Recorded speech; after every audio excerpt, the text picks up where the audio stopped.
that thing where I go feel late, nah, nah. The way you back it up, the way you bustin' at the place, nah, nah, nah. Steady on time, yeah. So before I apply my foundation, I like to moisturize and prime my skin. So I just use the Nivea skin lotion, and then I use any primer that I have, and then I like to use a facial spray. This is the Rose Water by Mario Badescu, and it's just going to help make me dewy. Even though I do have dry skin, parts of my face do get a bit oily, and in particular it is around my nose. So I like to use my setting powder and just kind of like set it before I apply the foundation. I also do my laugh lines because I do get some crease in there, so I like to apply quite a thick amount but kind of blend it out, so when I apply the foundation it's quite flat and it doesn't look weird or anything like that. So I'm going to take this Dark Circle Concealer by Kiko, which kind of has like an orange undertone, which obviously was going to help with your dark circles, but I like to use it on other places on my face as well, which are quite darker than the rest of my skin. I like to do this because it just enables me to use less foundation, so I'm just going to apply it with a smaller brush and then use a bigger brush to blend it all out. Into the baseline. The way she a wine make a man wanna praise the wine.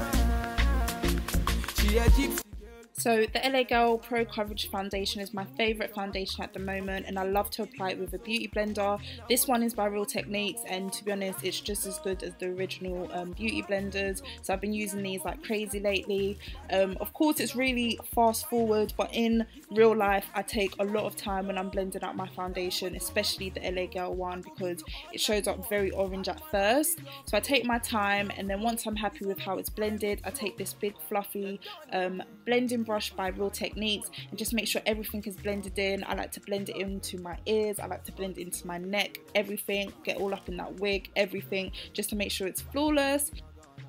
And then to highlight, if you guys have watched any of my other makeup videos, you know that I like to mix my highlighters. My favourite mixture is using the Anastasia Beverly Hills concealer in shade 7, and then I just apply that first onto all the places that I want to highlight, and then I take the Maybelline Fit Me Concealer, which is about 2 shades lighter than me. You'll see when it comes up.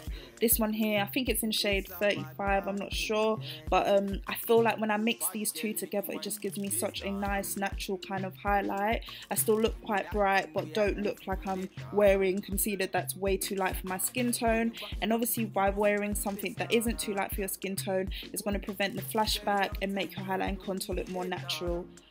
To cream contour, I'm just going to use this Sephora contour stick and just use the contour side. I only contour my cheekbones. I just feel like for my face shape that's all what works for me. I'ma give you anything you need. Bad man here, wine up to the beat. Tell me low, tell me what you want to know. Me I no go lose control. Bad man I feel your flow. Wine I'm slow. This one no be private show. Tell me low, tell me what you want to know. I go give you all and more. Bad man I feel your flow. Wine I'm slow.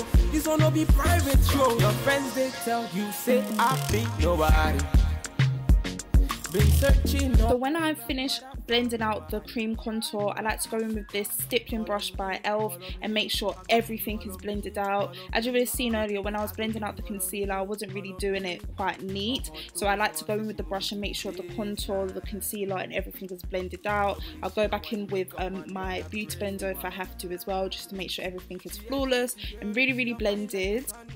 So to set everything, I like to use the Laura Mercier setting powder, but rather than baking, I kind of just like to apply a bit of the powder and kind of blend it out, kind of what I did earlier on. So it does leave kind of like a layer of the powder, but rather than having a thick layer that really stands out like when you bake, I'm only going to do kind of a thin layer. I really hope that makes sense, but you can kind of see what I'm doing. And I don't really like to leave it on there for long. I only leave it on there for maybe 2-3 minutes, because I just feel like with the dry skin, if I leave it on there for long, it kind of clings to my dry patches, which isn't cute, and when I leave it on for extra long, that can cause me to have flashback as well.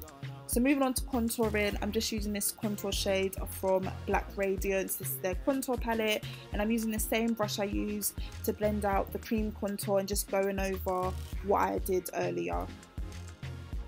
So once that's done, I like to blend everything out I really go in at this point. I blend every single thing. Even if I lose some of that contour, I'd rather do that than it look unblended. So I really go to town with that and blend everything out.